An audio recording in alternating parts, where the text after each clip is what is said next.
Este foro llega a ustedes gracias al auspicio de ILO, Soluciones e-commerce para la industria legal. Saludos desde la Comisión de la Mujer del Colegio de Abogados y Abogadas de Puerto Rico, cuyo nombre es María Dolores Tati Fernández López Cepero. Les damos la bienvenida a este conversatorio que hemos llamado La importancia del autocuidado en los movimientos sociales que hacen trabajos progresistas, incluyendo la abogacía. Y el tema lo hemos obtenido del lema de la Asamblea 183 de nuestro colegio, que es abogacía, equilibrio y bienestar. Nuestra comisión propuso el tema porque consideramos que en el desempeño de nuestra profesión, especialmente cuando se trata de las personas que sufren discrimen, que sus derechos humanos están siendo afectadas, de la libertad de las personas, controversias que incluyen, por ejemplo, menores, se vuelven situaciones un poco difíciles, ¿verdad? De mucha tensión, de mucha dificultad que nos puede afectar en nuestro desempeño y en la manera en cómo servimos a nuestra clientela. Pero también no es algo que aplica solamente a la abogacía, sino que también incluye otras profesiones, otros oficios y particularmente a las personas que están conectadas a organizaciones, por ejemplo las organizaciones feministas y de servicio a las mujeres que enfrentan dificultades, ¿verdad?, en el transcurso de los servicios que se ofrecen. Así es que esas situaciones hay que prevenirlas y sanarlas si ya han ocurrido para recuperar el equilibrio en nuestras vidas y el bienestar necesario para servir bien. Así es que queremos en esta ocasión conversar sobre este tema que es poco conocido en la profesión de la abogacía y en general poco conocido en Puerto Rico, pero sí las profesionales de la conducta conocen el tema, lo manejan y precisamente hemos querido exponerlo ante ustedes para que comencemos a trabajar con ese autocuidado que puede ser tan beneficioso para nuestras vidas. Tenemos unas queridas amigas, recursos para este conversatorio que les vamos a presentar de inmediato. Comenzaremos con la persona que mejor domina el tema porque lo ha estudiado, lo ha investigado, lo trabaja constantemente. Me refiero a la doctora Irma Torres Rivera. Ella es doctora en psicología clínica, graduada de la Universidad Carlos Albizu. Entre sus áreas de interés está la psicología de la salud, las intervenciones de mente, cuerpo, trauma informado, manejo de ansiedad, autocuidado, bienestar, manejo del estrés y recientemente la crianza terapéutica. La doctora Torres Rivera nos va a abordar el tema desde la perspectiva de la experta en esta condición y que lo ha investigado y sirve de recurso a organizaciones como la Coordinadora Paz para la Mujer. Hemos tenido la dicha de que nos ha dicho que sí para estar hoy con nosotras, así que ella también colabora con el Hogar Cuna San Cristóbal, con la organización Todas, periodismo feminista y progresista. También nos va a estar acompañando a la licenciada Mari Carmen Ferrer Rodríguez. Mari Carmen es egresada de la Escuela de Leyes de la Universidad de Puerto Rico, ha sido abogada, profesora, conferenciante en distintos escenarios laborales y actualmente está felizmente jubilada. Pero ella jugó un papel muy importante en el Departamento de Justicia de Puerto Rico, donde fue procuradora para asuntos de menores y posteriormente fiscal por bastantes añitos, y estuvo a cargo, y esto es bien importante, de la Oficina de Coordinación de las Unidades Especializadas de Violencia Doméstica, Delitos Sexuales y Maltrato de Menores, además de el rol que desempeñó, ¿verdad?, como fiscal en diferentes regiones judiciales. Así que la tercera integrante del panel es la querida compañera Mari Carmen Carrillo Justiniano, abogada también, graduada de la Universidad de Puerto Rico y quien trabajó en el Departamento de la Familia en casos muy sensibles de los que mencionamos al inicio, como la remoción de menores por maltrato. Luego cursó estudios graduados en derechos humanos en Hungría, eso lo descubrí recientemente, y cuando volvió a Puerto Rico se integró a Servicios Legales de Puerto Rico, que como ustedes saben le ofrece servicios a personas empobrecidas en nuestro país, y se dedicó principalmente al acompañamiento de sobrevivientes de violencia doméstica, de violencia de género, particularmente mujeres inmigrantes indocumentadas. Así que Mari Carmen muy bien nos va a hablar de su experiencia con esta población. Así que vamos a comenzar de inmediato nuestro conversatorio. Vamos a comenzar con la persona que nos va un poco a colocar en conocimiento del tema, que es la doctora Torres Rivera. Doctora, nos gustaría que en esta primera ronda de conversación nos definiera lo que es autocuidado, claro, dentro del contexto laboral.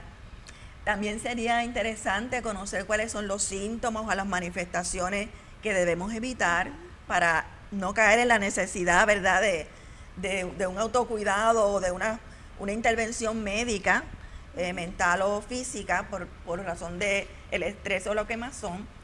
Y también por qué este tema está cobrando auge en estos últimos tiempos. Así que le dejamos la cancha disponible. Bueno, voy a tratar de hacer mi mejor esfuerzo. Bueno, cuando hablamos de autocuidado, siempre me gusta comenzar con lo que es salud. Cuando pensamos en salud, pensamos en la ausencia de enfermedad, that's it, solamente. Sin embargo, es importante reconocer que la salud es un estado de bienestar completo que incluye diferentes áreas.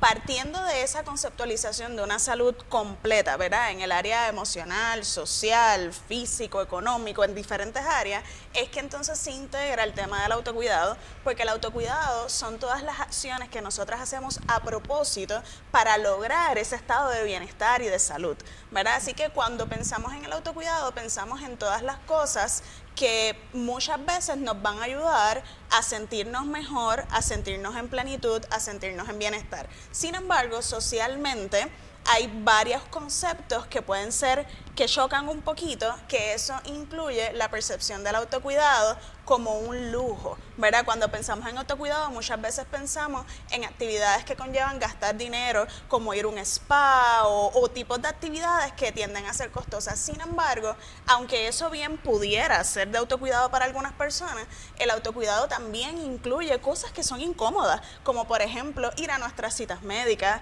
poner límites familiares, establecer relaciones sociales saludables, hacer ejercicio, hacer cambios en nuestra dieta, ¿verdad? Son un montón de esfuerzos que podemos realizar para lograr y que aportan ese estado de bienestar. Así que cuando hablamos del autocuidado, estamos hablando de bienestar, estamos hablando de salud y estamos hablando de llevar a cabo un balance entre las diferentes áreas de nuestra vida. Una de las preguntas que me hiciste era ¿por qué es importante en el trabajo que bien introdujiste hacia dónde íbamos dirigidas? Y es que debemos reconocer cómo funciona el estrés en nuestro cuerpo. El estrés en nuestro cuerpo, muchas veces cuando pensamos en el estrés, pensamos en la lista de cosas pendientes por hacer y no pensamos que el estrés incluye unas reacciones biológicas, somáticas, neurológicas que van a fomentar cambios y que a la vez se reflejan en diferentes áreas. En nuestra concentración, en nuestro control de impulso, en nuestros hábitos, que si dormí bien, que si no dormí bien, que si comí de más, comí de menos. Así que muchas cosas son afectadas por el estrés. El estrés, visto, ¿verdad? Hay mucha literatura que nos explica cómo funciona el estrés dentro del cuerpo, pero donde más quiero profundizar en este momento es que nuestro cuerpo tiene la capacidad de poder regresar a un balance luego de los eventos estresantes. Imagínenlos como si estuviéramos subiendo una montaña, llegamos a un punto de estrés y logramos bajar. Eso en la literatura de neurocientífica se llama proceso de alostasis. Sin embargo, nuestro mismo cuerpo puede llegar a ese punto, pero no tomamos en cuenta que podemos experimentar estrés por las cosas que nos pasan externamente, así como las cosas que nos pasan internamente, es decir, nuestros pensamientos.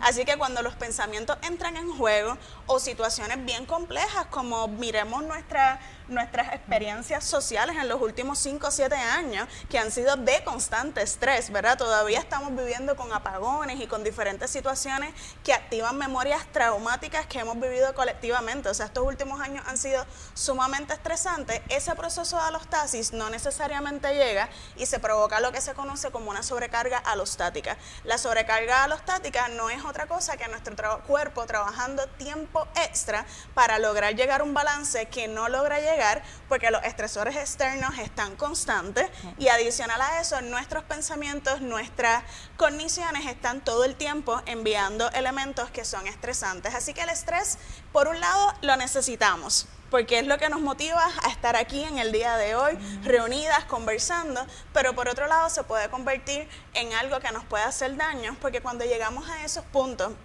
de sobrecarga alostática, los cambios no son solamente en nuestras emociones. A los niveles de inflamación del cuerpo cambian, hay cambios neurofisiológicos en el cuerpo, hay investigaciones que son tan específicas que han medido los cambios en la materia gris en el cerebro a raíz de los altos niveles de estrés, ¿verdad? Hablando de un estrés tóxico.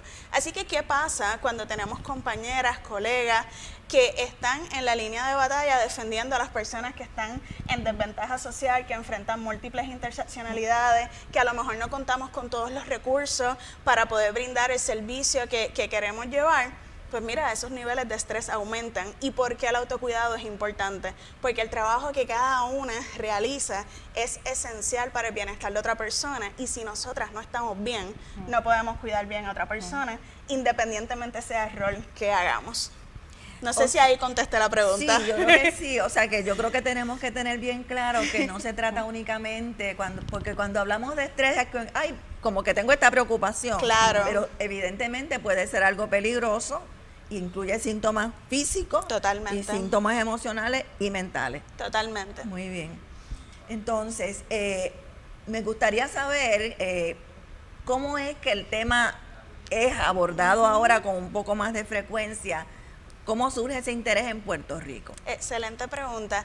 Pues mira, hay diferentes cosas que nos van a llevar a hablar del autocuidado. Ciertamente a nivel de mercado, el wellness es algo que vende. Sin embargo, cuando se ha comenzado a trabajar desde una perspectiva de trauma informado, es cuando entonces hemos empezado a ver que hay diferentes organizaciones líderes en diferentes partes del mundo que han empezado a trabajar el tema del autocuidado. ¿Por qué? Porque cuando trabajamos desde una perspectiva de trauma informado, estamos reconociendo y validando que el trauma, que veámoslo de esta manera, cuando pensamos en trauma, siempre pensamos en situaciones extremadamente catastróficas que lo son. Sin embargo, cuando vamos a lo que es trauma, trauma son eventos que son intensos para la persona que lo vive y que en el momento en que lo vive, su capacidad para poder manejarlo se ve limitada.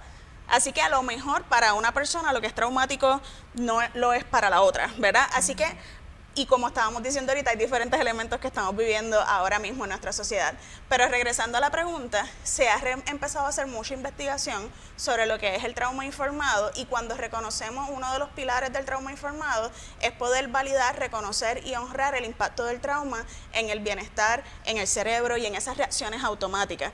Partiendo de esa premisa, comenzamos a hablar de temas como el trauma vicario, comenzamos a hablar de temas como fatiga por compasión, comenzamos a hablar de temas como el burnout, y el autocuidado viene siendo el antídoto. Así que cuando trabajamos desde una perspectiva de trauma informado, reconociendo y validando las dificultades que viven las personas con las que estamos trabajando y que nosotras estamos expuestas a eso porque las estamos acompañando, porque estamos conociendo su historia, porque estamos dando la batalla con ellas, también nos vemos afectados porque esos niveles de estrés suben. Así que el autocuidado entra y va de la mano con lo que es una mirada de trauma informado. Así que el autocuidado no es un lujo, el autocuidado no es una recompensa, el autocuidado viene siendo una necesidad, es casi una responsabilidad ética de nuestra parte para todas las personas que trabajan con personas vulnerabilizadas, con experiencias de trauma, para poder continuar brindando un servicio. Pero ha cogido mucho auge desde que el trauma informado ha también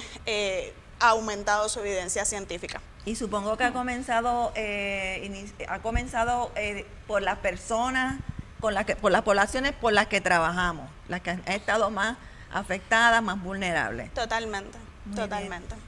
Bueno, pues entonces tal vez podemos incorporar ahora a la compañera Mari Carmen Ferrer, que trabajó por mucho tiempo expuesta precisamente a poblaciones que pueden haber sufrido trauma por eventos ocurridos en escenas donde se comete delito, etcétera. Así que me gustaría que nos comentara, Mari Carmen, de qué manera se vio reflejado en el desempeño de tu trabajo, representando los intereses de las víctimas, de víctimas sobrevivientes, el problema que hemos estado discutiendo del estrés, de la quemazón, etcétera, en el escenario laboral en que te desempeñabas, qué tipo de tensiones, ¿verdad?, se generaba en ese taller de trabajo y cómo lo manejaste. Bueno, la labor del fiscal del Ministerio Público es una labor que está vinculada muchas veces a factores de estrés como tal. Obviamente, pues hay muchos requisitos del puesto que abonan a las situaciones que pudieran de alguna manera dar una respuesta de tensión o una respuesta de trauma.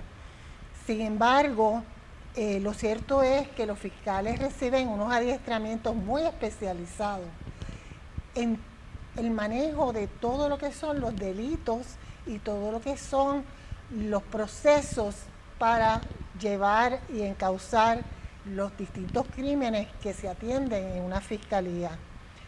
Sin embargo, somos personas, somos seres humanos y hay que aprender a trabajar cada una de las situaciones de una manera empática, de una manera que te protejas como persona y que no te afecte, aunque lo cierto es que siempre te va a afectar. Porque cuando uno tiene una sensibilidad, y yo creo que todos la tenemos, hacia el semejante, uno se preocupa por lo que está pasando, uno se preocupa por la atención de la situación como tal. En las unidades especializadas de violencia doméstica, delitos sexuales y maltrato a menores, que tuve el honor de en algún momento trabajar con la Oficina de Coordinación de Unidades Especializadas, se trabaja precisamente esos protocolos, esos manuales, el conocimiento de las distintas situaciones que pueden ocurrir, a modo de ejemplo con los casos de violencia doméstica, donde tenemos una víctima bien particular. Es una víctima que está pasando por una situación sumamente tensa, es una víctima que en esa etapa se ha empoderado para denunciar la situación, para salir de ese ciclo de violencia. Tenemos que conocer lo que es el ciclo de violencia para poder saber y prevenir todo lo que puede pasar, en qué etapa está esa víctima, y a la misma vez poder manejar el caso sin que te afecte ya en tu condición personal, aunque vuelvo con la muletilla de que siempre hay algo que te llega, siempre hay algo, porque sobre todo los puertorriqueños somos muy de compartir, somos muy de grupo, somos muy de preocuparnos por los demás, por más que las cosas como están ahora hayan cambiado, porque ciertamente estamos viviendo unos momentos hoy día muy difíciles. Tenemos situaciones dentro del trabajo que de por sí son estresantes. Como dice la doctora, por ejemplo, los fiscales hacen turnos, se atienden las consultas de situaciones que suceden asignando un fiscal. Esos turnos son de 24 horas, 7 días a la semana, rotando día a día. Por ejemplo, tú puedes tener una semana que vas a trabajar unos días, lo que llamamos diurno, que es de 8 a 5, otros días nocturnos, que vas a estar por la noche, otros días de madrugada, vas a trabajar sábado, vas a trabajar domingo, vas a trabajar el Día de los Padres, vas a trabajar el Día de las Madres. el día de tu cumpleaños. O sea, hay situaciones con el manejo de tu físico, y eso me gustaría que la doctora lo ampliara, porque físicamente en un lapso de tiempo tú puedes estar en distintos ciclos de tu vida. Eso unido al hecho de las escenas. Hay escenas que son de manejo sencillo y hay escenas que son de manejo complicadísimo. Tú puedes estar en una escena un día completo, tú puedes estar en una escena que se esclarece en el momento, y eso significa que tienes que preparar toda la documentación para radicar en ese mismo momento, porque tienes una persona detenida o arrestada, hay unos términos, hay unas garantías procesales que como abogado conocemos, que es que tú tienes que procesar, y la persona una vez que está arrestada tienes que ser diligente con los términos de tiempo, y todos esos elementos están debidamente entrenados, se conocen. Yo no quiero, ¿verdad?, que se malinterprete de que no es que no se maneje. Son condiciones del empleo. Desde que tú asumes el puesto, son condiciones de tu empleo, y sobre todo es una vocación, porque yo siempre compartía con mis compañeros que los fiscales somos los buenos de esta película, porque estamos reivindicando y protegiendo a la sociedad contra la que se ha herido, contra la que se ha violentado la tranquilidad, porque a última hora lo que se violenta es la tranquilidad de esta sociedad, de esta colectividad, y en muchos casos de esta persona con unos agravantes terribles que a uno les puede afectar. Por ejemplo, una escena de un niño maltratado, un niño muerto, las mujeres de violencia doméstica cuando llegan, que llegan agolpeadas, que llegan sufridas, que llegan con mucho miedo, que hay que darle la seguridad de que están protegidas. Obviamente el departamento tiene un programa de asistencia a víctimas, tiene el apoyo que se le da, y como le comentaba esta mañana yo, sí, las organizaciones no gubernamentales, las entidades que también laboran de la mano, la parte civil, como trabajó mi otra Mari Carmen, que se puede trabajar los aspectos de las órdenes de protección, los aspectos de la manutención de los niños, la misma manutención de la mujer, quién se queda en la casa, toda esa parte civil que va de la mano para manejar una víctima de violencia doméstica. Pero volviendo al tema, ¿cómo uno como fiscal se protege de que esa situación no te afecte de una manera desproporcional? Porque no voy a decir que no te afecta. Pues mira, utilizando específicamente los protocolos, utilizando el conocimiento que previamente tú tienes y que previamente se te ha adiestrado y continuamente se te ha adiestrado. Siempre hay situaciones, por ejemplo, lo más terrible en un caso de violencia doméstica es cuando por alguna razón el agresor asesino llega a la mujer y tú tienes la muerte de una mujer que ha estado en sala, que tú la visualizas. Yo le comentaba a las panelistas que yo tuve un caso de una mujer que fue asesinada posteriormente, y uno ve 50, 60 casos al día, uno maneja diversidad de situaciones, pero tan pronto yo supe de esa muerte, yo me acordé de ella. La mente es fabulosa y uno se acuerda de ella, y uno hasta cierto punto dice qué pude haber hecho adicional, qué faltó, y haces un recuento y te refugias en el autocuidado, en que yo lo hice bien, porque hay circunstancias sobre las que uno no tiene control, pero el seguir todo lo que son los protocolos, todo lo que son los recursos, el brindar toda la ayuda que se pueda dar a esta víctima es lo que salvaguarda vidas y salvaguarda. Tú vas acumulando todas esas experiencias y aprendes ¿verdad?, a trabajarlas y a bregar con ellas, pero no deja de, vamos a decirlo de cierta manera, de cambiarte la vida, porque ves las cosas de otra manera. Yo tengo una compañera ex fiscal que en algún momento comentaba que cuando ella llegaba de una escena, ella iba al cuarto de sus hijos y los acariciaba. Y los muchachos cuando ya eran adolescentes le decían, mami, estabas en una escena, ¿verdad? Porque ese apego,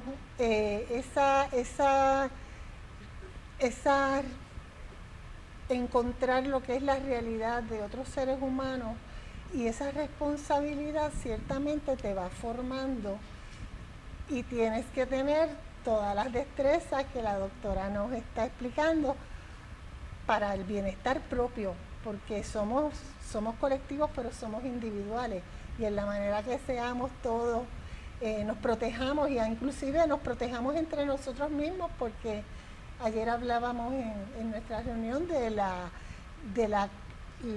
el compartir experiencias con los compañeros, cuánto bienestar nos trae, porque aparte de que nos da una información y una seguridad, también nos da un desahogo. Hablar entre pares nos da un desahogo. Y esas dinámicas, pues yo entiendo que sí las tenemos, pero hay que recalcar que son dinámicas parte de lo que es la dinámica del trabajo. Y en eso tal vez todavía nos falta. Mari Carmen, tú tuviste la oportunidad de hacer un recorrido por diferentes posiciones, ¿verdad?, dentro del Departamento de Justicia. Entonces me gustaría saber, y esto lo pregunto porque dentro de la Comisión de la Mujer hay varias compañeras, que me acuerde al menos 6 o 7, que precisamente tramitan casos de violencia de género, de violencia contra menores, así que por eso es el interés que ellas tienen. Entonces me gustaría saber si en ese recorrido que hiciste por diferentes regiones judiciales como fiscal, a cargo de las unidades especializadas y otros espacios de trabajo, si tuviste la misma experiencia, ¿cómo se diferenciaba ese acercamiento en lo personal, en el impacto que tienen los casos en nosotras las mujeres y otros abogados varones que los tramitan, pero que en el caso de las mujeres también tenemos el elemento, pienso yo, de los múltiples otros roles que desempeñamos, que añaden, suman a esa cadena de estresantes y cómo los asumimos? Bueno, lo cierto es que cada jurisdicción tiene sus particularidades. Puerto Rico es Puerto Rico, pero hay regiones y hay regionalismo. Y así también, pues podemos decir que, por lo menos mi experiencia, dependiendo del área, pues tú vas a enfrentarte a unas situaciones muy particulares, porque hay pueblos donde el rezago económico, el rezago educativo, el rezago social, pues se hace sentir. Y la protección debe ser mayor porque los recursos de la víctima son distintos. Y eso tenemos que, ¿verdad?, que estar muy conscientes. En términos del manejo de los casos es igual, todos los casos son importantes, todos los casos se manejan de una manera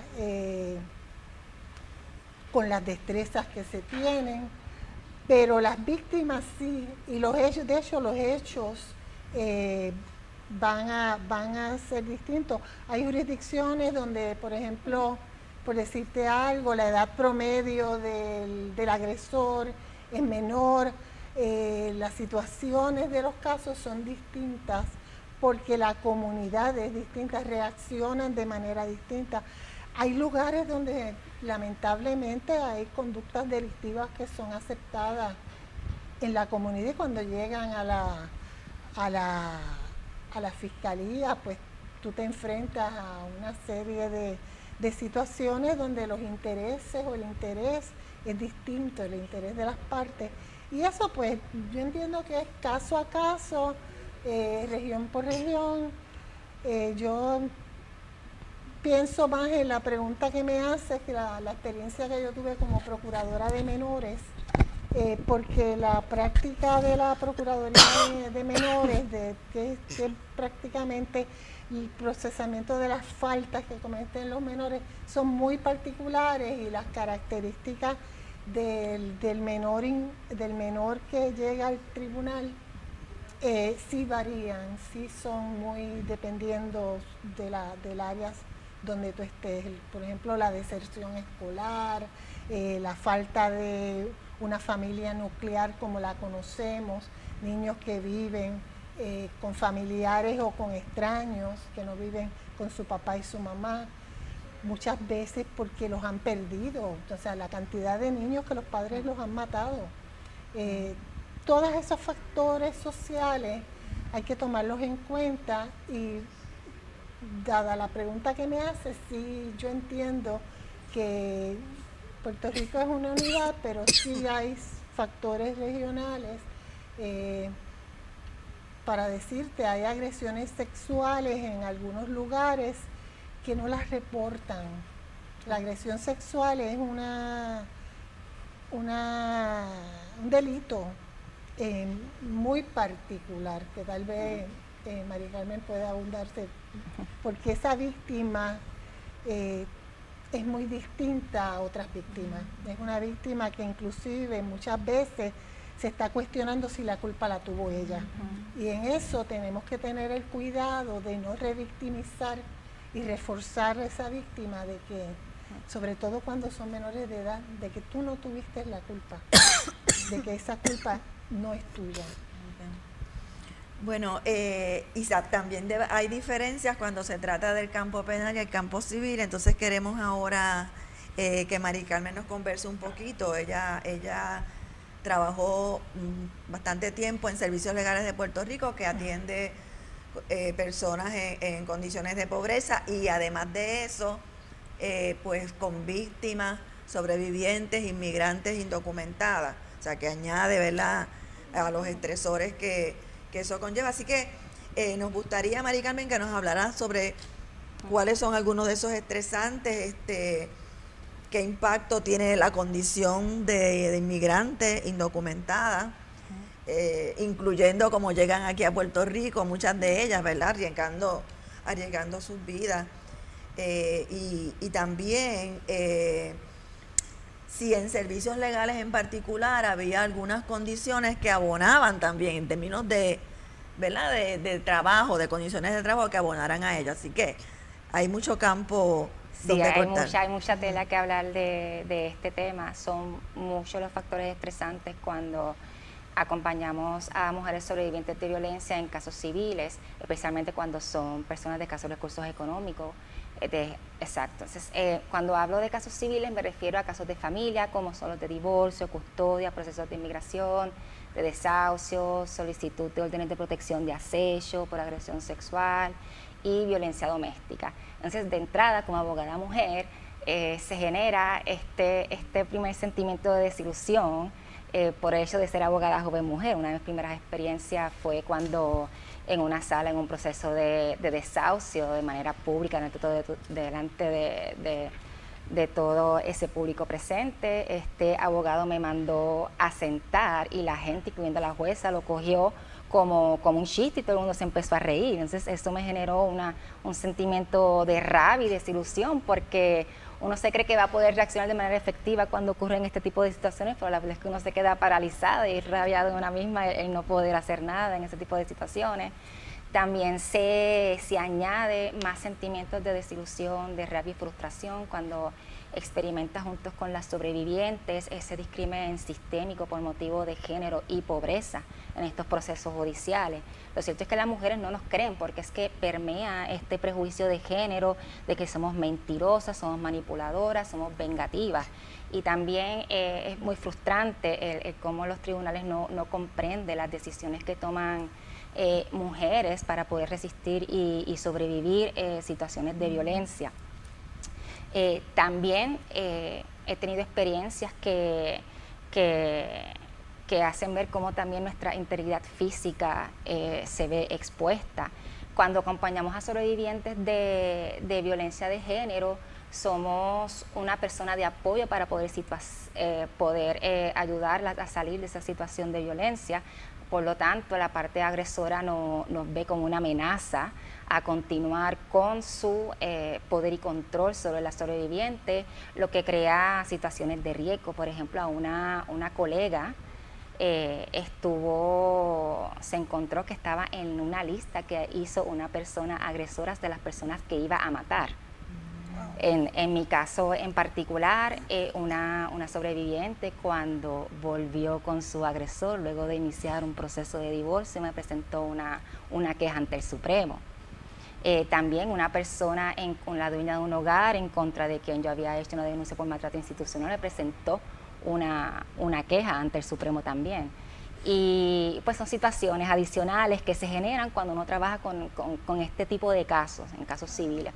También tuve la situación de una persona en servicios legales, un hombre que se obsesionó conmigo porque yo tenía que representarlo a él legalmente y se puso violento, inició un patrón de acecho que tuve que entonces solicitar una orden de protección. Entonces iba a mi trabajo, además de todo lo que conlleva trabajar en servicios legales, pues el ir caminando a mi trabajo con este sentido de persecución, de que espérate que no me lo encuentre.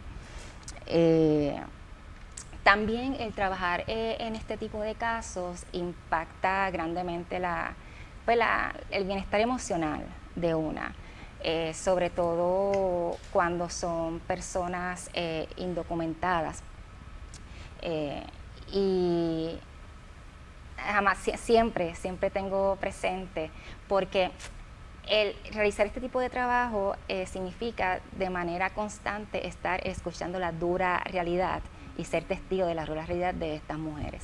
Siempre tengo presente la experiencia de esta mujer inmigrante, en la que finalmente se logró conseguir la residencia legal, pero todavía no había cumplido su tiempo para poder tener la reforma. La reforma de salud. La reforma de salud, disculpe, exactamente, la reforma de salud, por lo que no podía, además de que no tenía los recursos económicos para acceder a un cuidado de salud preventivo, así como único podía recibirlo era ya en una situación de emergencia, y en una situación de emergencia pues no sobrevivió y murió. Y cuando estaba atendiendo una sobreviviente, precisamente de servicios legales, veo en mi escritorio y la nota de que Agapita era su nombre, Agapita murió. Entonces, no pude atender a la clienta y tuve que parar la entrevista porque me puse a llorar en ese momento, y eso impacta y afecta tu capacidad para poder hacer un trabajo eficiente, el estar constantemente recibiendo esa dura realidad de las mujeres. Entonces, para ese mismo periodo, un poco después, en medio de en una vista de remoción de menores, ahí me entero que a quien representaba, la mamá, quien la habían removido a su hija, se había suicidado. Entonces, cuando me enteré de esa noticia, no tuve ninguna emoción, estaba totalmente apática,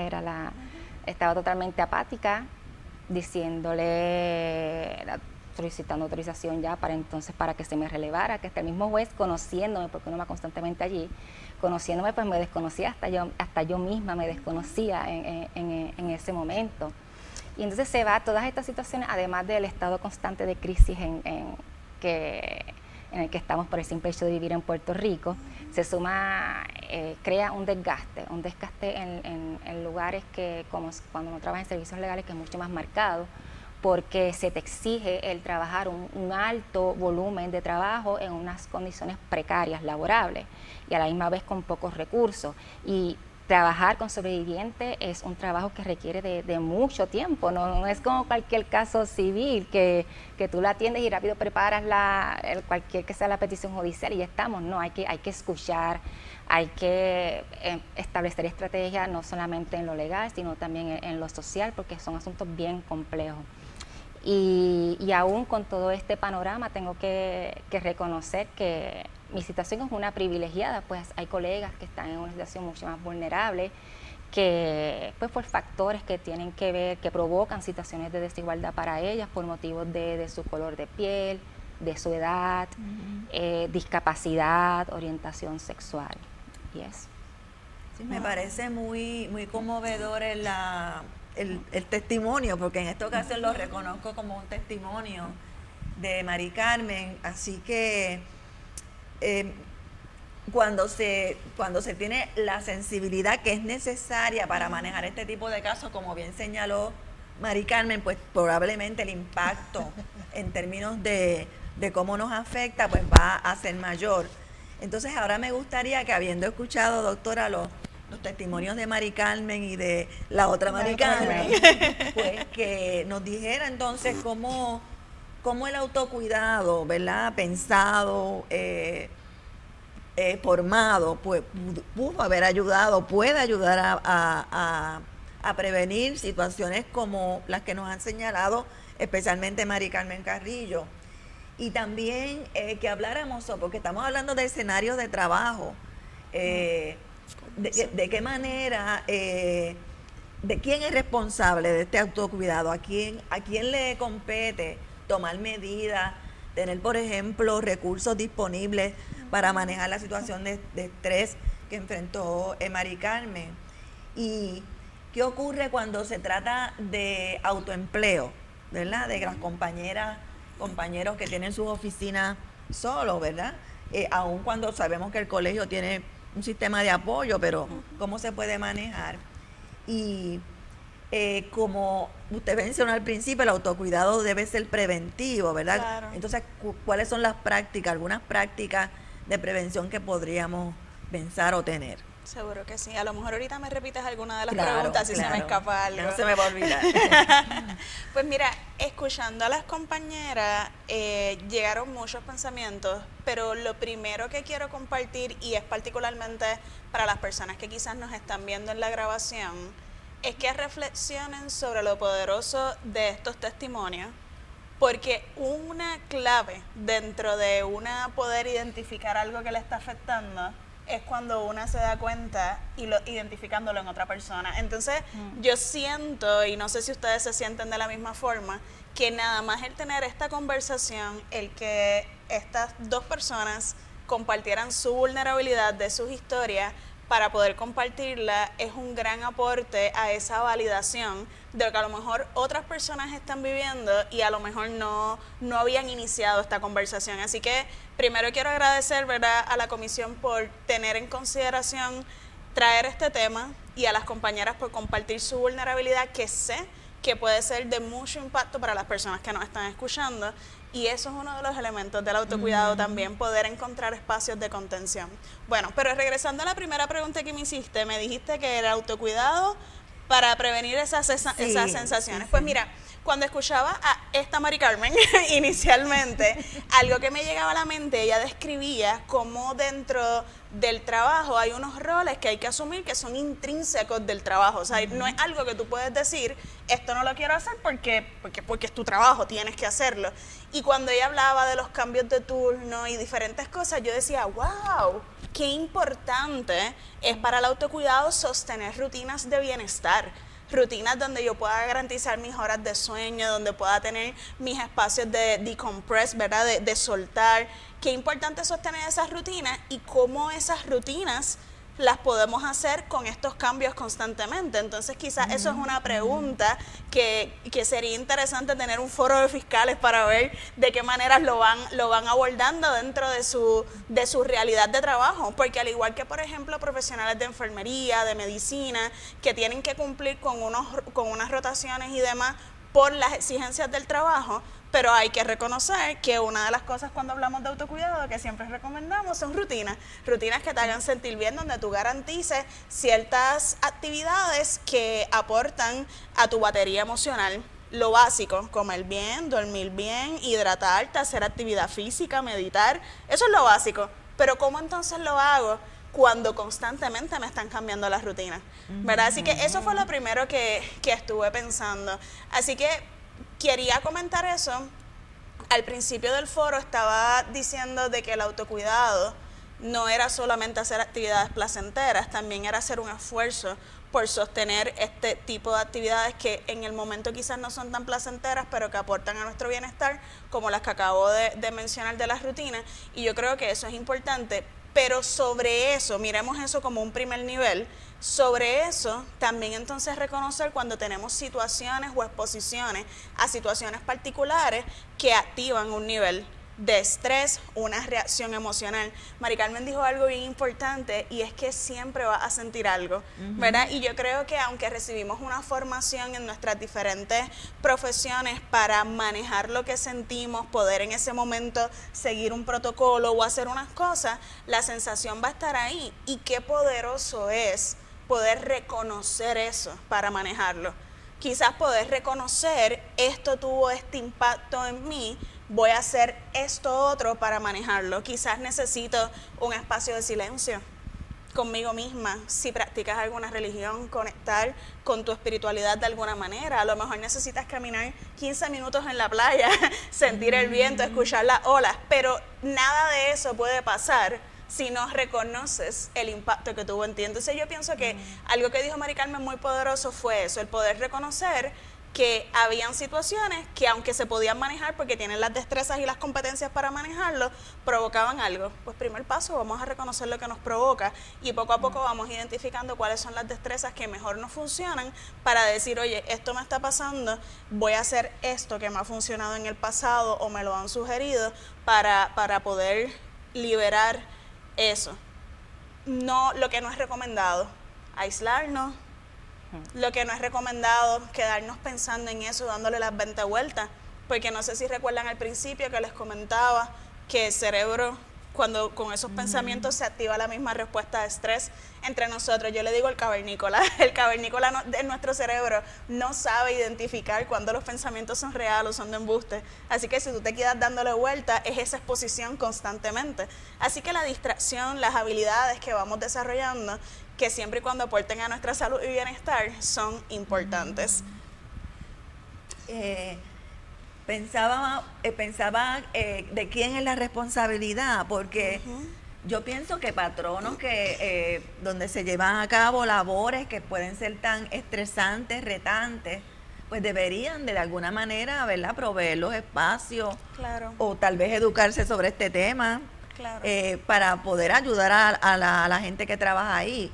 Le beneficia como patrono en términos de rendimiento, pero también es una cuestión de solidaridad. Claro. Así que quisiera que nos dijera por dónde es que va la responsabilidad, ¿es colectiva, es individual?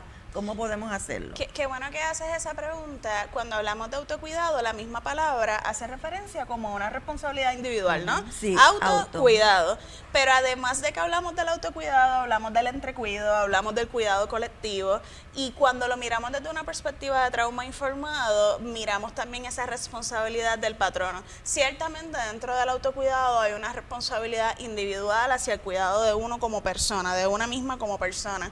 Pero vamos a usar el ejemplo que acá nos compartía Mari Carmen de las situaciones que todos sus casos tenían unas vulnerabilidades, personas vulnerabilizadas, personas empobrecidas. Sabemos que hay unas intersecciones que ella constantemente se estaba enfrentando.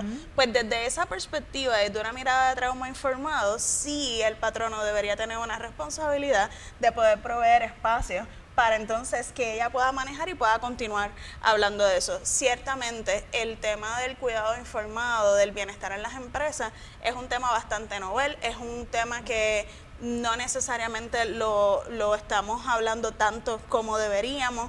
Yo creo que quizás una de las cosas que deberíamos fomentar de esta conversación sería ver cómo desde los espacios individuales, colectivos y sistémicos podemos comenzar a traer estas conversaciones a los espacios laborales, ¿verdad? Cómo quizás puedo hacer como, ¿verdad? No sé si en el trabajo que tenía compañeros de trabajo donde a lo mejor pudieran sacar unos 15 minutos para hacer ese desahogo, botar el golpe. Si tenías un espacio donde a lo mejor tú dirías, mira, quiero salir de mi escritorio, no quiero estar al frente de esto, voy a ir a este lugar donde están estas plantitas bellas y distraerme tomándome un tecito o una agüita, ¿verdad? O sea, ¿qué pequeños cambios? A veces no tienen que ser cambios gigantescos iniciando, pero qué pequeños cambios podemos hacer, porque cuando yo te escuchaba, Mari Carmen, yo escuchaba una persona con mucho compromiso, como quizás hay muchas personas que nos están viendo, que estaba tratando de hacer lo mejor que podía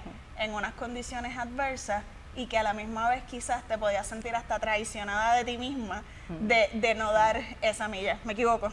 Estás en lo correcto. ¿Verdad? Así que como quizás en ese espacio podemos buscar personas que en solidaridad podamos empezar a gestionar y visibilizar que el autocuidado es necesario para poder continuar haciendo nuestro trabajo, que el autocuidado no es un lujo, que el autocuidado no es una pérdida de tiempo.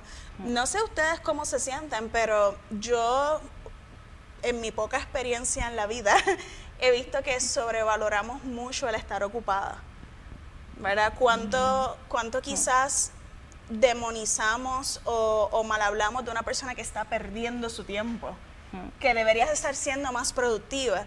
Entonces inconscientemente se van creando estas barreras a no permitirnos el descanso, porque es que se supone que está haciendo estas otras cosas que son productivas y no hemos visto el descanso, no hemos visto nuestro cuidado, bienestar físico, emocional como una prioridad, ¿verdad? Si a veces nos preguntamos cuándo fue la última vez que fui a mi cita médica, cuándo fue la última vez que quizás hice mi cita con mi proveedor o proveedora de salud mental, cuándo fue la última vez que yo saqué 3 horas para hacer nada, para descansar, para apagar el cerebro y ver un episodio de Netflix que nada tenía que ver con pensar, ¿verdad? Esas cosas son autocuidado, al igual que el trabajo de hacer actividad física, tomar suficiente agua y ese tipo de cosas. Así que la responsabilidad yo creo que es compartida y agradezco mucho que este foro permita esta conversación para ver cómo empezamos a crear espacios donde podamos compartir esa responsabilidad y crear conexiones entre las profesiones que podemos colaborar en ese proceso. Eso siempre es importante.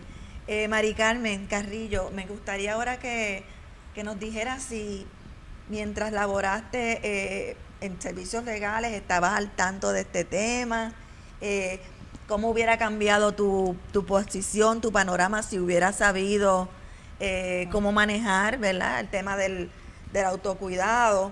¿Qué estrategia, por otro lado? Porque tú estabas, ¿sabes? Tuviste esta conciencia, por ejemplo, el día que te quedaste como impávida ante la noticia de la muerte de tu clienta. ¿Qué estrategia entonces empezaste a desarrollar o usaste para poder sobrevivir esas experiencias? Bueno, el tema del autocuidado tal cual la doctora Torres lo plantea es para mí una cuestión totalmente novel. Como inicialmente ella dijo, la idea que tenía es de pues cosas que impliquen un gasto, el coger unas clases de tal, el hacer deporte, el ir al salón de belleza, por lo menos para mí, como que una manera ese es el autocuidado en lo físico, en lo material. Y bueno, y más allá, bueno, y no más allá también de en servicios legales, por ejemplo, la disponibilidad de una línea de emergencia que había, sí, me acuerdo que el plan médico proveía para lidiar con los síntomas de todos estos factores estresantes.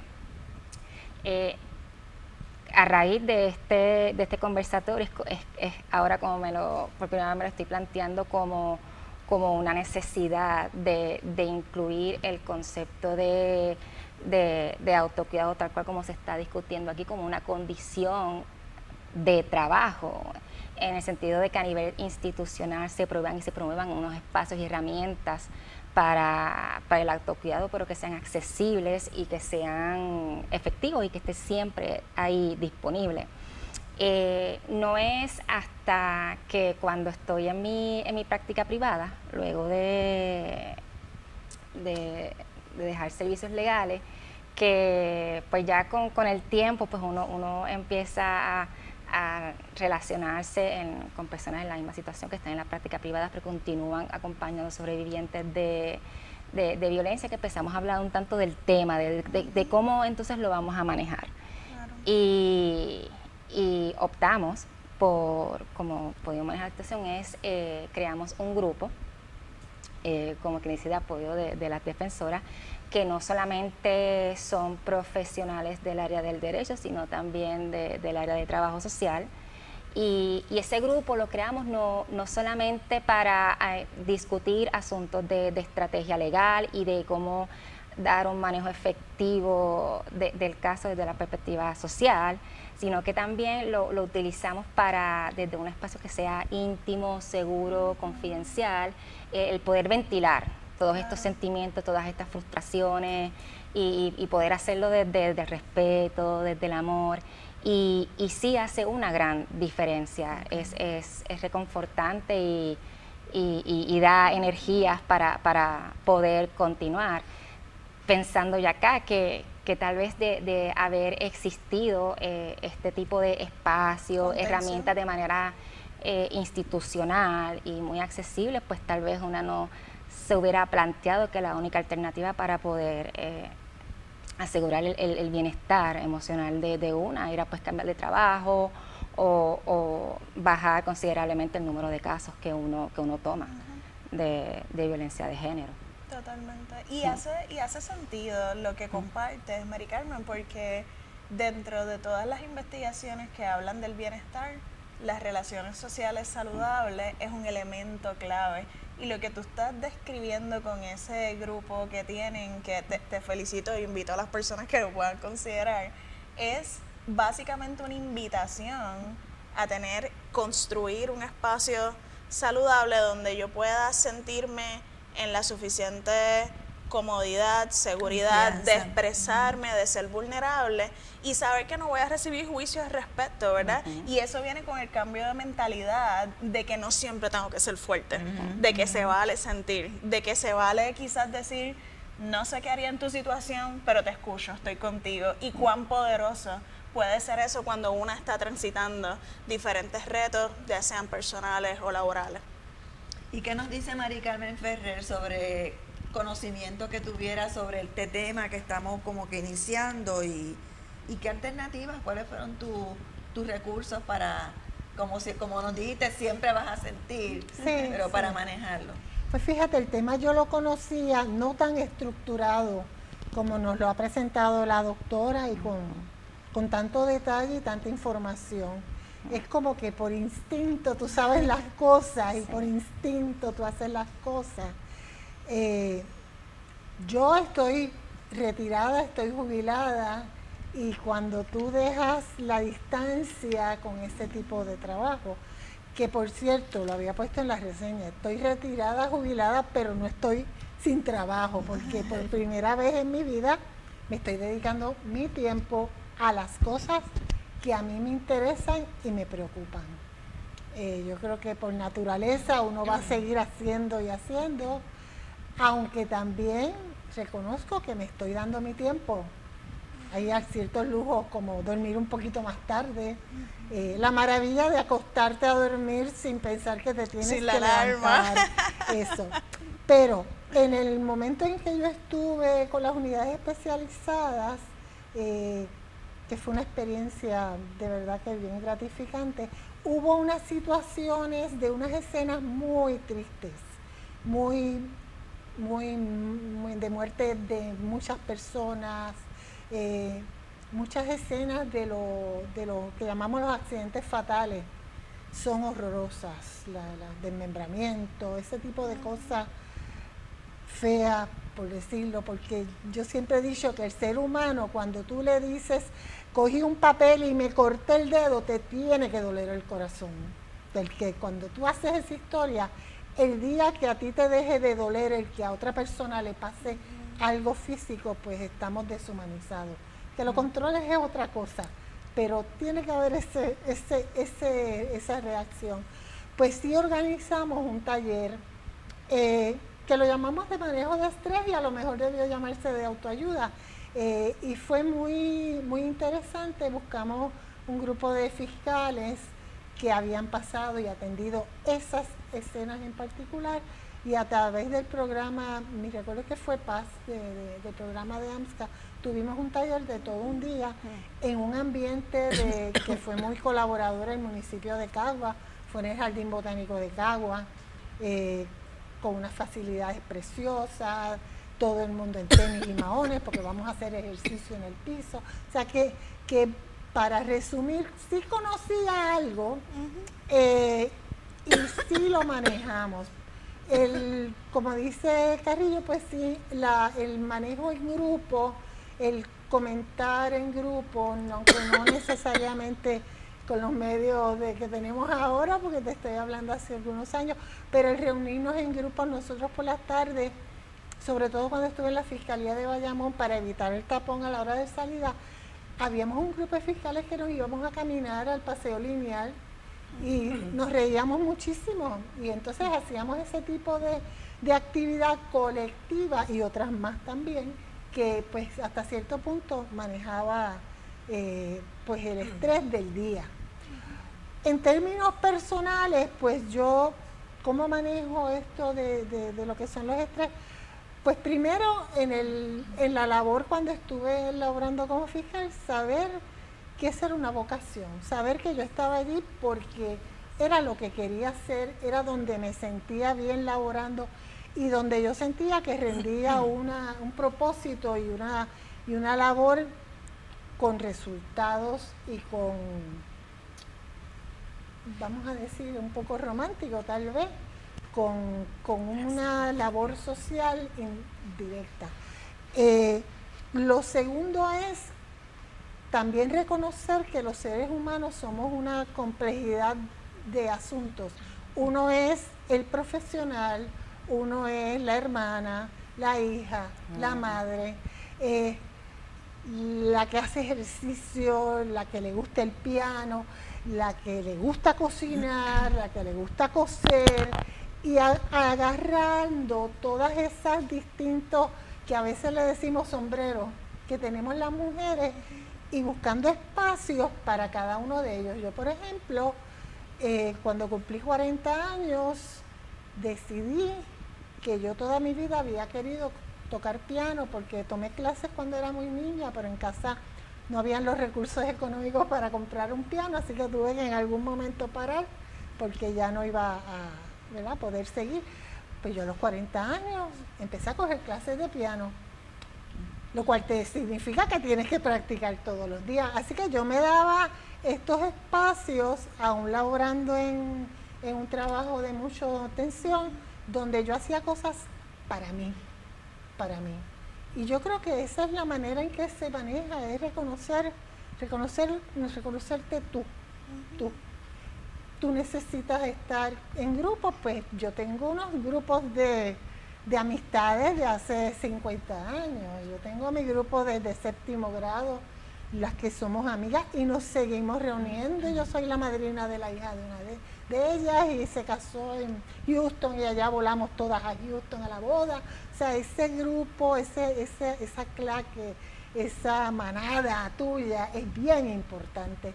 Y pues no sé si es que tal vez yo soy muy positiva, pero yo veo que eso sí fue lo que me ayudó, porque ciertamente el manejo en el área criminal es un manejo de mucha violencia, de mucha agresividad, como dijo Mari Carmen, en ocasiones hasta amenazas contra uno, la escena es peligrosa.